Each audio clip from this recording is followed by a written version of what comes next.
We've seen the 2019 Ram 1500 running around in camouflage a few times already. This time around, we get a good look at some more production parts. This set of spy photos shows a production-ready chrome grille up front, with chrome wheels to match.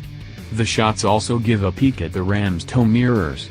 We've seen the rear end before, including a split tailgate, but these photos give us a good look at the new rear lighting.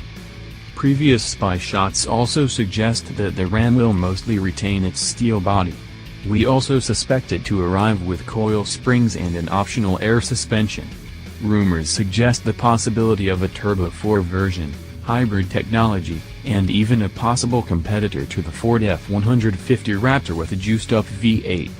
Look for the new Ram 1500 to take off the camo at the 2018 North American International Auto Show in Detroit next month.